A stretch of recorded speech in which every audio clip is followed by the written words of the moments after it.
विपत्ति में धीरज का फल।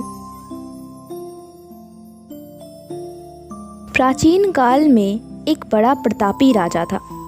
वह सदाचारी था और प्रजा के सुख दुख का ध्यान रखता था।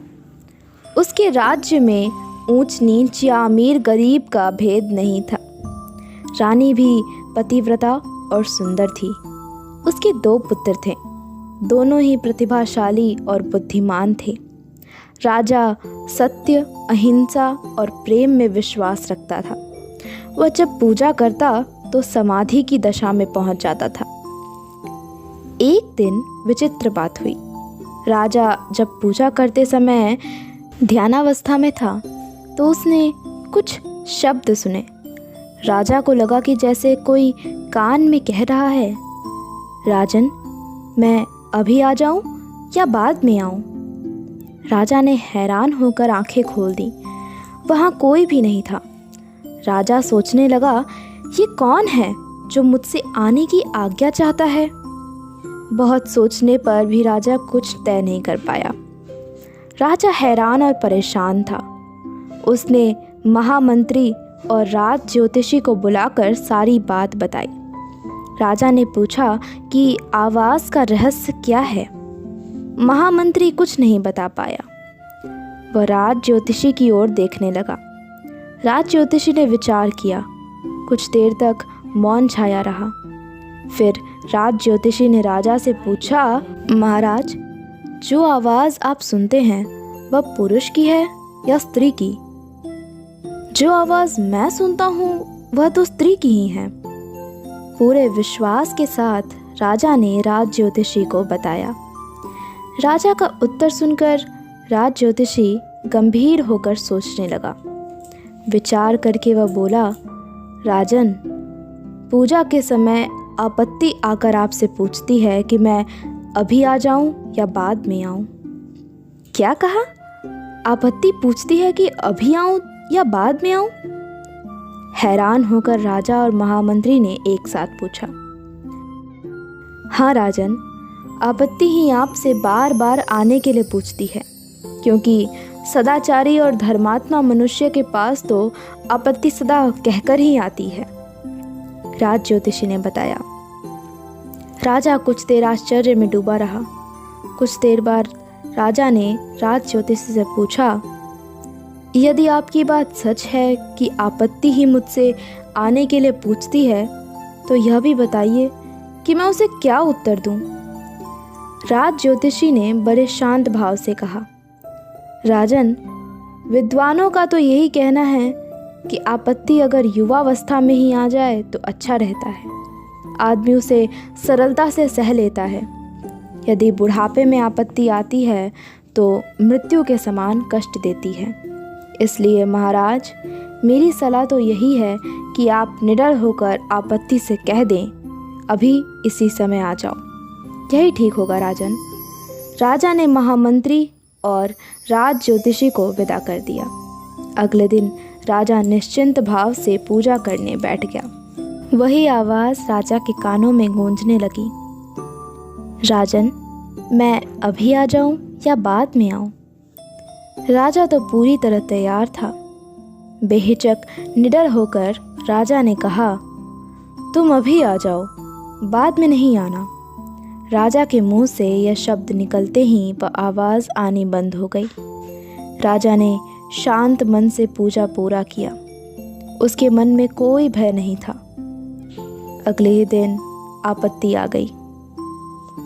पड़ोसी राज्य के राजा ने पूरी सैनिक तैयारी के साथ राज्य पर हमला कर दिया है। महामंत्री और राज ज्योतिषियों ने आकर राजा से कहा, महाराज, हम लोग चारों तरफ से पूरी तरह घिर चुके हैं। अब बचने का एक ही उपाय है। आप सादे कपड़ों में महारानी और दोनों राजकुमारों को लेकर गुप्त रास्ते से निकल जाइए। प्राण रक्षा की इस समय यही एक तरकीब है। देर न करें, जल्दी निकल जाएं। महामंत्री, क्या कहते हैं आप? हम कायरों की तरफ मुंह छिपाकर जान बचाएं? चुपचाप भाग जाएं? ये नहीं हो सकता। हम अहिंसा के पुजारी ज़रूर हैं, लेकिन कायर नहीं हैं। हम लड़ेंगे, राजा ने गरज कर कहा। धैर्य रखें महाराज, आपके कहने पर ही आपत्ति आई है। इस समय विवेक और धैर्य छोड़ना धर्म नहीं है। आप सचमुच वीर हैं, लेकिन इस समय प्राण बचाना ही सबसे बड़ी बुद्धिमानी है, ये कायरता नहीं है महाराज। राज ज्योतिषी ने राजा को समझाते हुए कहा। राजा मान गया। रानी और राजकुमारों सहित साधारण वेशभूषा में राजा गुप्त रास्ते की ओर बढ़ा। महामंत्री ने भारी मन से राजा को विदा किया। राजा जब गुप्त रास्ते से परिवार सहित बाहर आया तो देखा कि वे घने जंगल में हैं। चारों प्राणी भूखे और प्यासे थे। चलते चलते वे एक नगर में पहुँचे। किसी को यह भी नहीं बताया कि वे राज परिवार के हैं। राजा नगर में पहुंचा और उसने लोगों से कहा, हम गरीब ब्राह्मण हैं, आप हमारी मदद कर दें, हमें कुछ अनाज और बर्तन आदि दे दें तो मेरी ब्राह्मणी एक छोटा सा भोजनालय चला लेगी। इस प्रकार हमारा गुजर बसर हो जाएगा और प्राण रक्षा हो सकेगी। हम जीवन भर आपका उपकार नहीं भूलेंगे। नगरवासियों को राजा की बात सुनकर दया आ गई। उन्होंने ब्राह्मण समझकर उन्हें अनाज, बर्तन और कपड़े आदि के साथ ही रहने की जगह भी दे दी। मुसीबत की मारी बेचारी रानी अब ब्राह्मणी बनकर भोजन बनाने लगी। राजा नौकर की तरह लोगों को भोजन परोसता था और बेचारे राजकुमार बर्तन धोते थे। एक दिन नगर में एक धनी व्यापारी आया। वह भोजन करने के लिए उसी भोजनालय में पहुंच गया। ब्राह्मण और ब्राह्मणी के वेश में राजा तथा रानी ने उस व्यापारी का बड़ा सत्कार किया। भोजन करने के बाद व्यापारी ने थाली में 100 स्वर्ण मुद्राएं रख दी।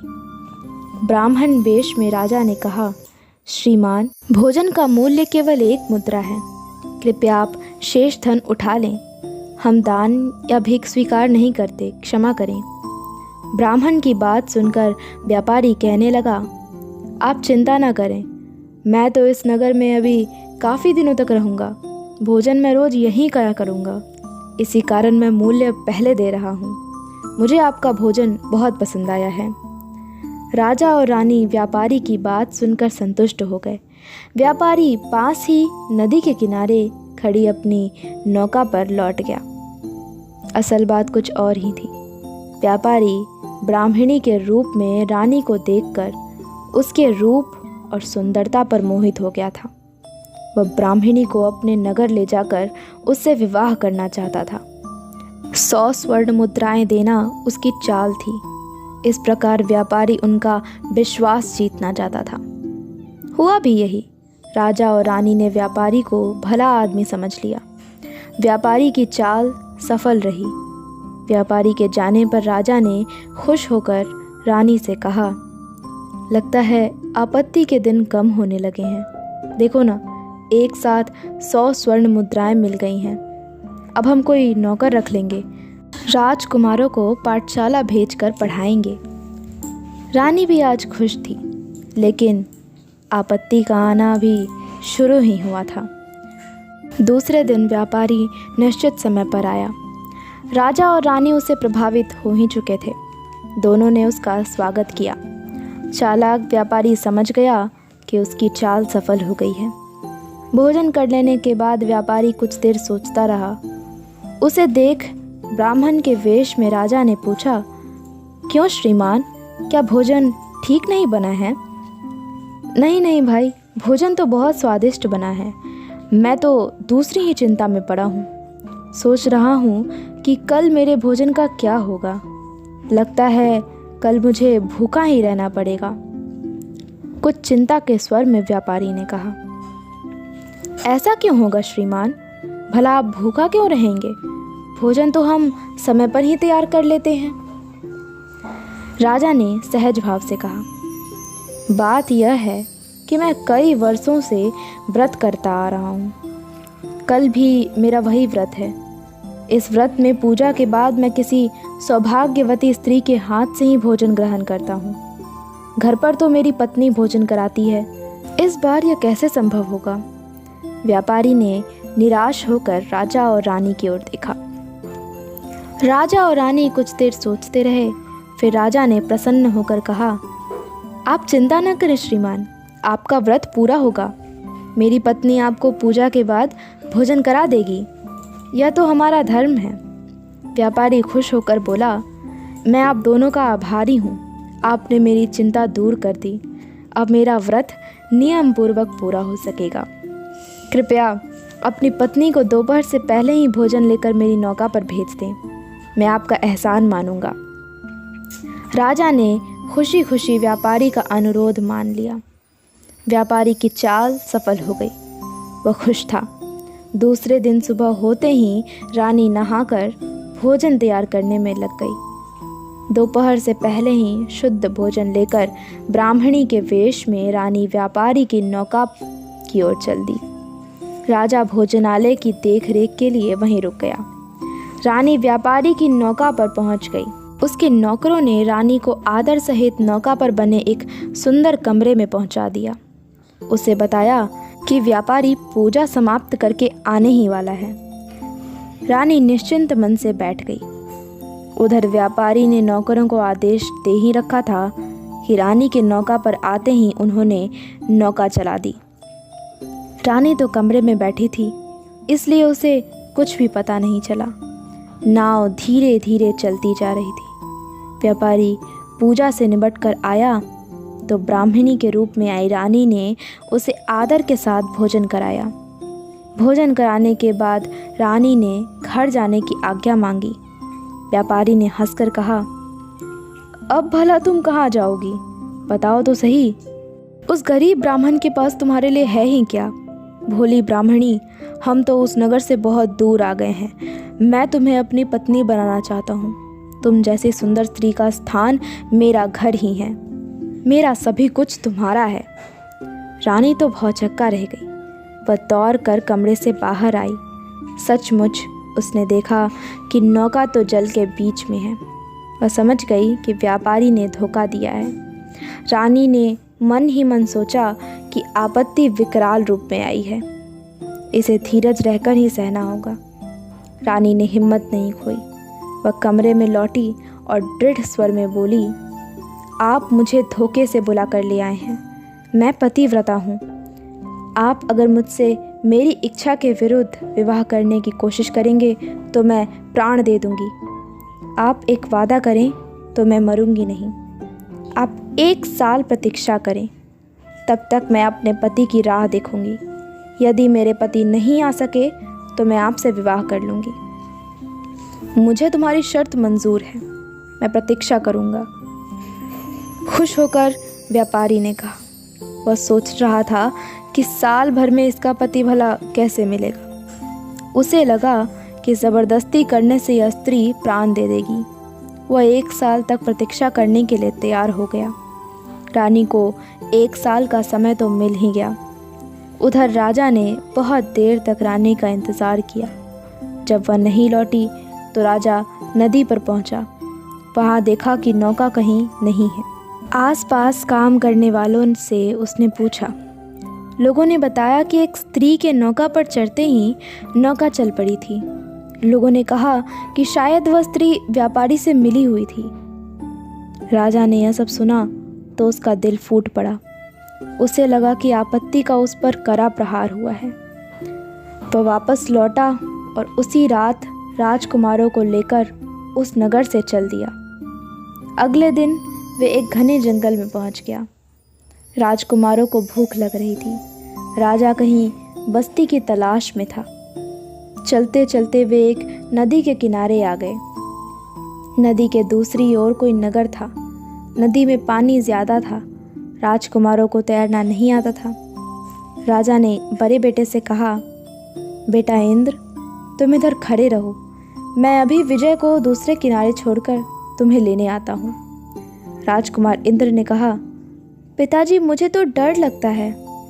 राजा ने अपनी कमर से दुपट्टा खोलकर राजकुमार इंद्र को एक वृक्ष से बांध दिया।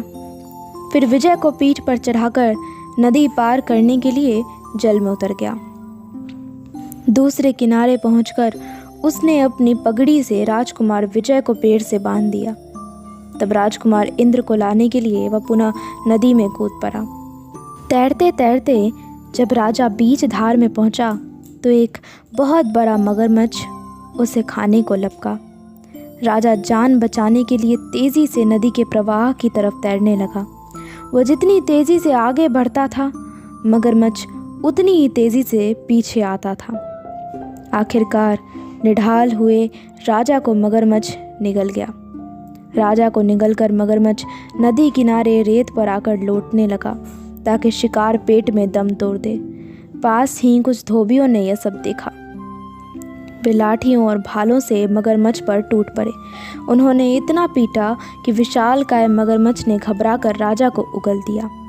धोबियों ने मगरमच्छ को मार डाला। मगरमच्छ के मुंह से राजा निकल तो आया, लेकिन वह बेहोश था। उसका रंग पीला पड़ गया था। जहाँ जहाँ मगरमच्छ के दांत लगे थे, वहाँ से खून बह रहा था। धोबियों के मुखिया ने तुरंत राजा का इलाज किया।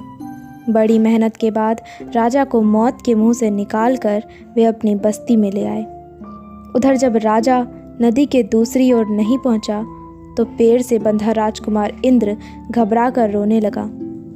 इधर दूसरा राजकुमार विजय भी बेचैन हो गया। वह भी जोर जोर से रोने लगा। तभी उस समय राज्य का राज्य मंत्री दल बल के साथ वहाँ से गुजरा।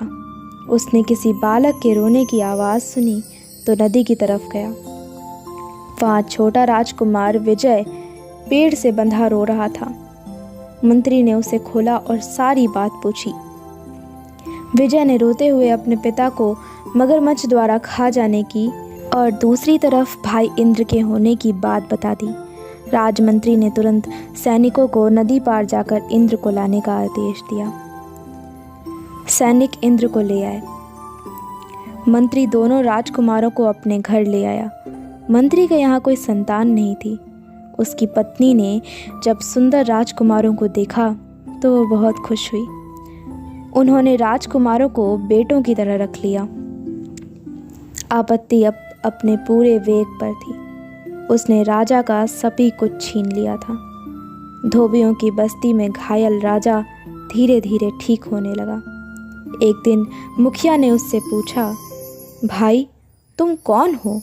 अपना कुछ अता पता तो हमें बताओ।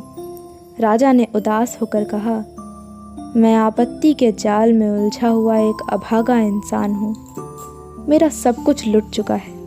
बस यही मेरी कहानी है। यह कहते हुए राजा की आंखें भर आई। अब कहाँ जाओगे? मुखिया बोला। कहाँ जाना है, क्या करना है, मुझे कुछ नहीं सूझता।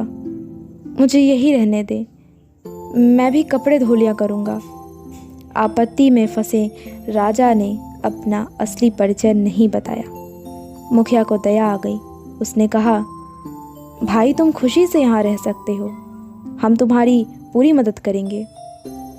राजा वहीं रह गया। वह घाट पर जाकर कपड़ा धोने लगा।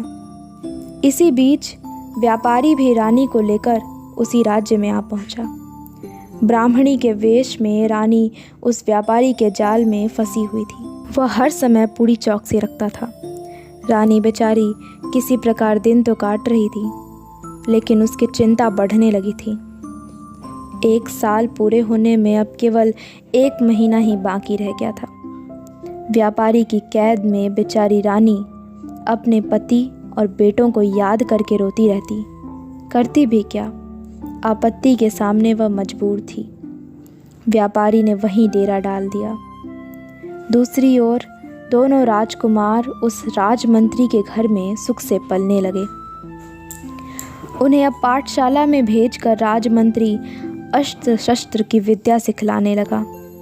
कारण यह था कि राजमंत्री और उसकी पत्नी उन दोनों को अपने बेटे की तरह पाल रहे थे। दोनों राजकुमार होनहार और प्रतिभाशाली थे। वे जल्दी ही सारी विद्याएं सीखने लगे। राजमंत्री कभी कभी उन दोनों को सेनापति के साथ भेज दिया करता था। सेनापति भी उन्हें बहुत प्यार करने लगा था। असल में वे थे तो राजा के ही बेटे, इसलिए उनके संस्कारों में ऊंचे कुल के गुण देखकर सभी उन्हें प्यार करते थे।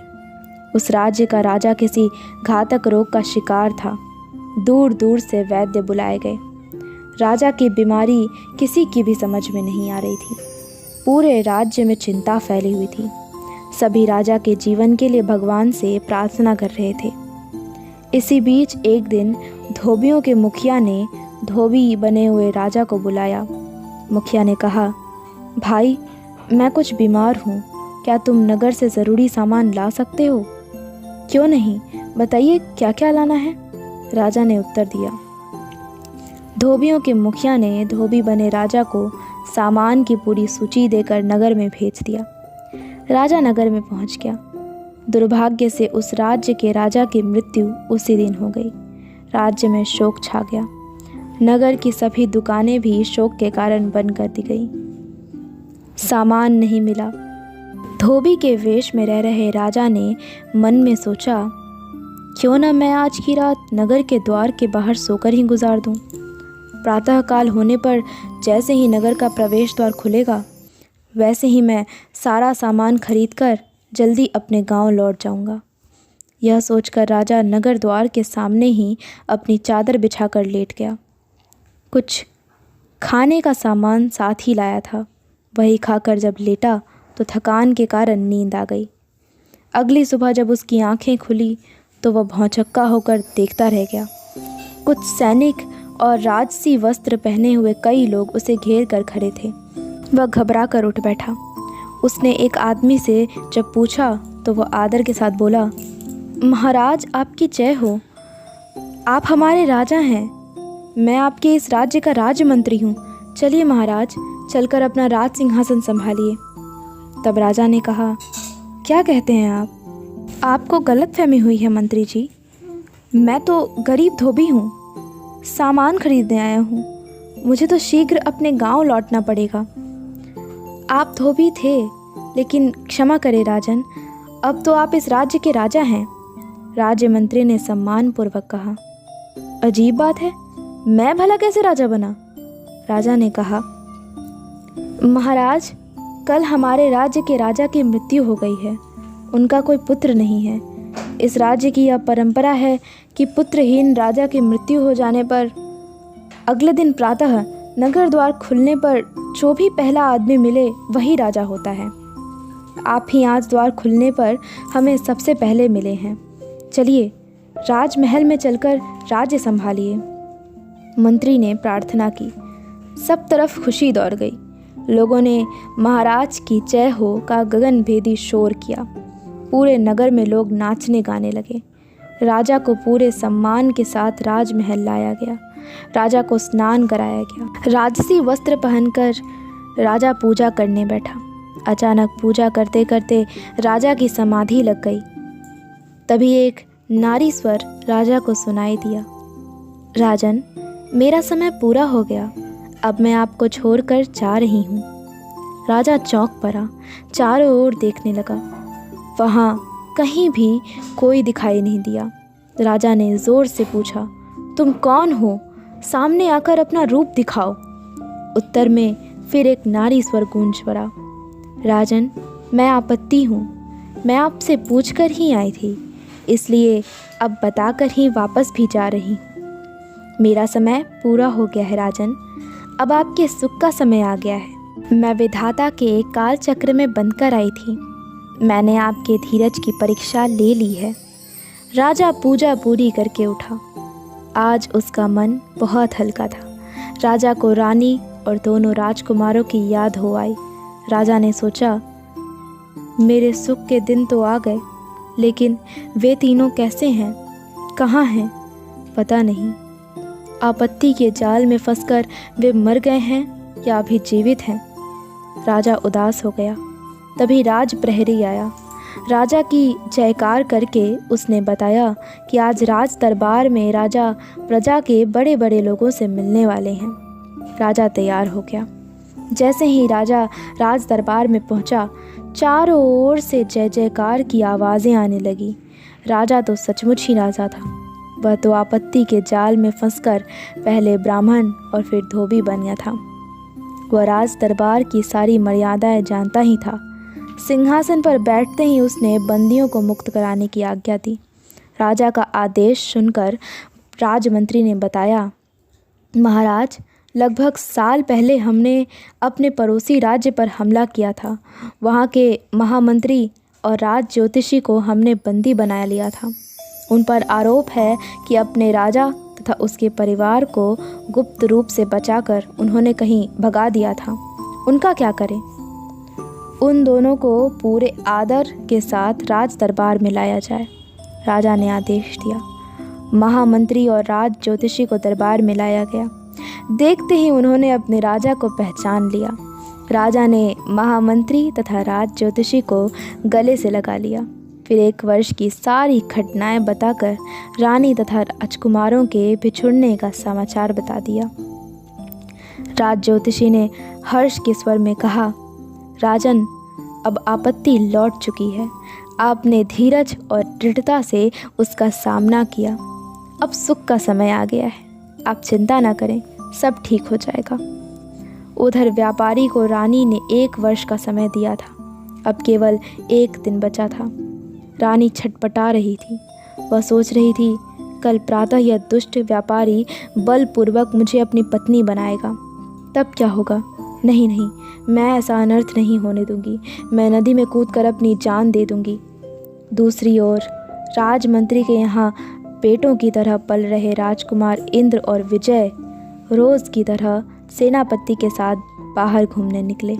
वे सब नदी के किनारे आ गए, जहाँ व्यापारी की बड़ी सी नौका खड़ी थी। तभी ब्राह्मणी के रूप में रह रही रानी ने नदी में कूदने के लिए छलांग लगा दी।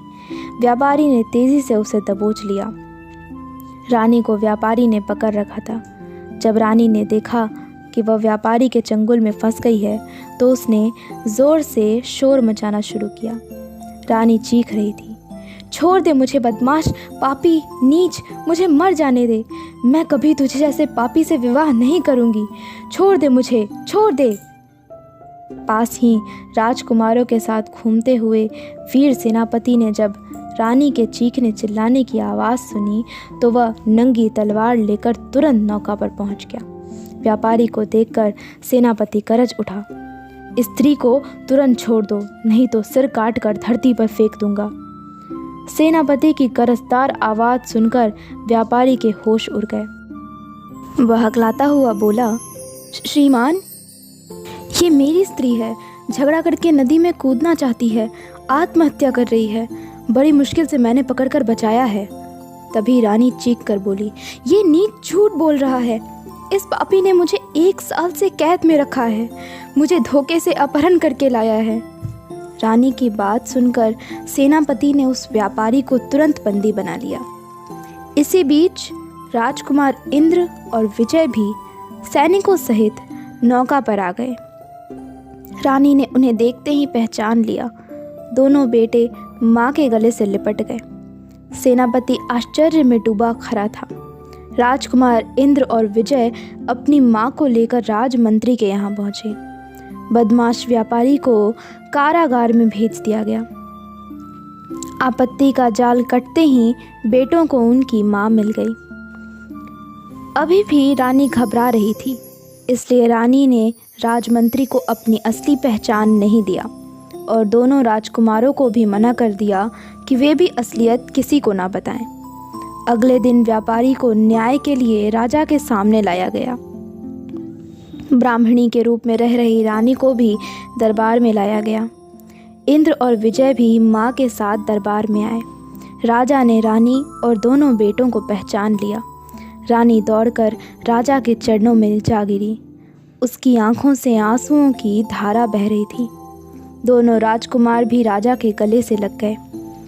राज दरबार में सभी आश्चर्यचकित से यह दृश्य देख रहे थे। रानी ने राजा को व्यापारी द्वारा धोखा देने और 1 साल तक बंदी रखने की बात बताई। राजा ने उस नीच व्यापारी को कड़ी कैद का दंड दिया। राजा को अपना राज्य भी मिल गया और यह दूसरा राज्य भी। राजा, रानी और राजकुमार सुख से रहने लगे।